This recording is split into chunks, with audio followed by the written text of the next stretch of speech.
আসসালামু আলাইকুম। আমি সাংবাদিক আজিজুল। বাস স্ট্যান্ড করে আজকে যে রাস্তা অবরোধ করে যে সমাবেশ হচ্ছে সেটি হচ্ছে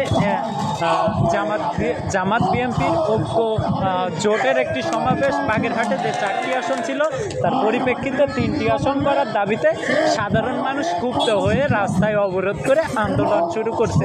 সেই আন্দোলনের প্রতিশ্রুতিতে সকাল থেকেই যে ঢাকা খুলনা মহাসড়কে যে মেইন ফটক আছে সেটা কিন্তু বন্ধ আছে। আপনারা ইতিমধ্যেই দেখতে পাচ্ছেন যে কিন্তু রাস্তার ফটকগুলো বন্ধ আছে এবং রাজনৈতিক ব্যক্তিবর্গরা তারা কিন্তু আসলে আন্দোলন সংগ্রাম করছে যে প্রকৃত বাগেরহাটে যে 4টি আসন ছিল 4টি আসন যেন পুনরায় বহাল থাকে।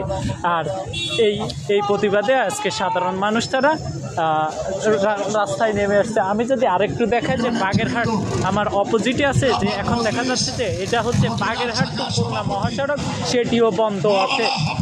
আমি এখন অবস্থান করতেছি কাটাখালী মেড়ের একদম মেইন ফটকে। এখানে কিন্তু সর্বদলীয় ঐক্য জোটের একটি আন্দোলন সংগ্রাম চলছে। চলেন এবার আমি আপনাদেরকে সংগ্রামগুলো দেখাবো। আজকে আমরা দক্ষিণবঙ্গে কি জন্য আমরা অবরোধ করে রেখেছি এটা আমাদের জানতে আর কারো বাকি নেই।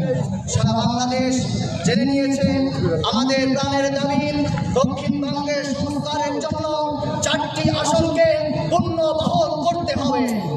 এর জন্য বাগেরহাটের সর্বদলীয় সর্বস্তরের জনগণ ঐক্যবদ্ধভাবে সিদ্ধান্ত নিয়েছে যতক্ষণ পর্যন্ত বাগেরহাটের 4টি আসনকে পুনর্বহাল না করা হবে, বাগেরহাটের মানুষেরা বাড়ি থেকে বের হয়ে এসেছে, তারা আর বাড়িতে ফিরে যাবে না। আমরা আমাদের জীবন দিয়ে বাগেরহাটকে আমরা পুনর্বহাল করতে চাই, বাগেরহাটকে আমরা উন্নয়ন করতে চাই। আমরা মনে করি উঠছে ঘর ভিতরে আলু হচ্ছে, এমনিতে জ্বালায় বাঁচিনা ঘরে ঢুকেছে সাপ আর বলছি কয়টা, ঠিক কিনা বলেন?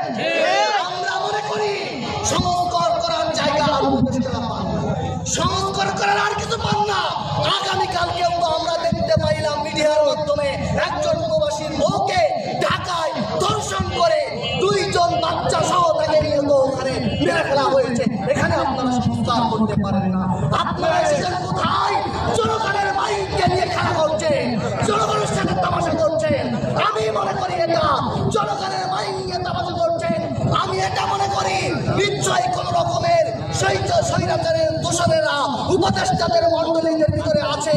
তারা চায় যেন দেশের থেকে একটা অস্থিরতাশীল তৈরি করে দেশের মানুষ দিয়ে দেশের ভিতরে একটা হাঙ্গামা দিয়ে ফ্যাসিস্টকে বাংলাদেশে আবার পুনর্বাসনের জন্য। আমরা চাই না কোনো হাঙ্গামা, আমরা চাই না কোনো ফ্যাসাদ, আমরা চাই বাংলাদেশে একটা সুন্দর আস্থা, সুন্দর সুশৃঙ্খল একটা জায়গা হিসেবে জাতির সামনে উন্নতিত হোক। এর জন্য আমি বলবো যারা বাংলাদেশ নিয়ে ষড়যন্ত্র করেছে, যারা ফ্যাসিস্টকে আবার পুনর্বাসন করতে চাচ্ছে, তাদেরকে স্পষ্ট ভাষায় বলবো আপনারা হুঁশিয়ার হয়ে যান। বাংলার মানুষ সজাগ হয়ে গেছে, বাংলার মানুষ একেবারে সজাগ দৃষ্টি দিয়ে আছে। কোন ষড়যন্ত্র বাংলাদেশে বাস্তবায়ন হতে দেওয়া হবে না। ইতিমধ্যেই আপনারা শুনছিলেন যে রাজনৈতিক ব্যক্তিবর্গরা সাধারণ মানুষ রাস্তায় ক্ষিপ্ত হয়ে রাস্তায় আছে। তারা কিন্তু এখন আন্দোলন সংগ্রাম করছে। এখানে বাংলাদেশের নামকরা গণমাধ্যমগুলো সরকারি বেসরকারি সকল টেলিভিশনালরা আছে। আমি যদি একটু দেখাই আপনাদের সমস্ত রাস্তায় সম্পূর্ণ অবরোধ রয়েছে এবং আপনারা দেখতে পাচ্ছেন একদম রাস্তা কিন্তু অবরোধ। আর যতক্ষণ না পর্যন্ত এই কর্মসূচি চলবে, যতক্ষণ না পর্যন্ত বাগেরহাটের মানুষের দাবি না মেনে নেওয়া হবে ততক্ষণ পর্যন্ত রাস্তায় অবরোধ থাকবে।